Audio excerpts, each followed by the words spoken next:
Senator Kelly, thank you. Thank you, Madam Chair, and thank you to both of our nominees for being here today and your willingness to serve. I want to start by discussing the topic of abandoned uranium mines.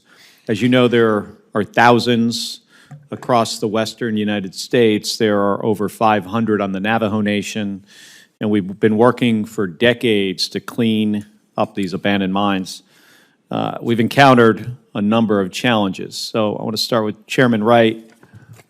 One of these challenges has to do with how easy we can employ new and promising technologies.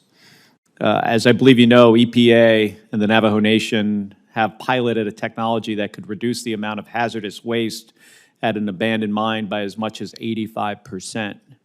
But this technology hasn't been able to be used more widely because they're waiting a licensing decision by the NRC. And in particular, the question I understand NRC has been wrestling with is whether remediation technologies can be licensed as a service or whether there needs to be a specific site process, basically for each site. My view is that these technologies should be licensed as a service. On the Navajo Nation alone, there are more than 500 abandoned uranium mines requiring, and if you require an NRC license for each of those mines separately, it could take years more to clean them up. So, Chairman Wright, can you explain how you approached this issue on the Commission and why you supported a service provider approach? Thank you, Senator Kelly. I was hoping you would ask me a question on DISA because you may know this, I was the first vote cast about 3 years ago for option 2B, and actually made that vote public so that let it be known to you and to Senator Lummis that that you were being heard, okay? And I really think this technology is a game changer because it is a service provider, and I think that the NRC did kind of direct staff for it to be a service provider framework, and because that's one license. If it was a site-based thing, you'd have to license for every place you go, and that's way too slow, way too onerous, and I don't think that's the right way to go. So, Mr. Chairman, when do you think the first license is going to be issued? They filed their application in March.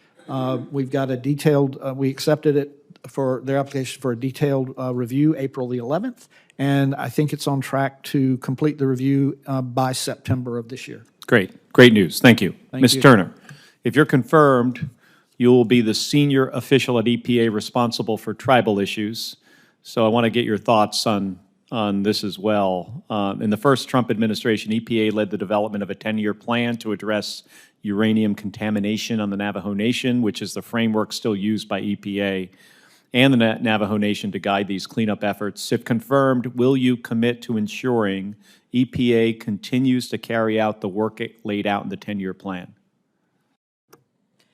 Senator Kelly, good morning, and I want to first thank your staff for taking time to meet with me and bring this issue to my attention.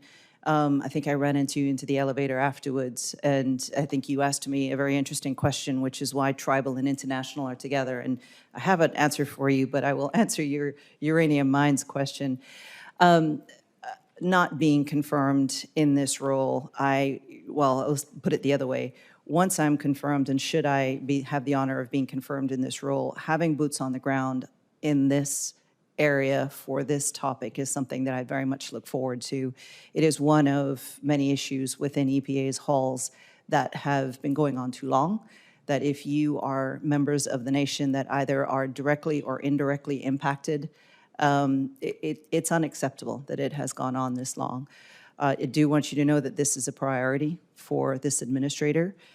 President Nygren was in our offices not that long ago supporting the repeal of the Clean Power Plan.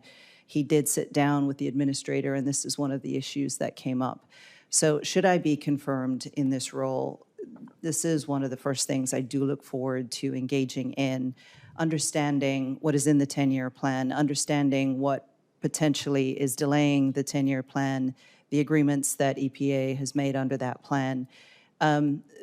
Whenever you've got multi-agency engagements trying to solve a problem like this, you can see where there are potentials for delays. In the tribal consultation space alone, I think there is something like 18 different tribal consultation policies within the U.S. government. So I do very much look forward to engaging in this issue, understanding where the delays are, and seeing what we can do at EPA should I be confirmed to make So, progress. Ms. Turner, it sounds like you're committed to the 10-year plan. You just want to make sure it gets implemented efficiently.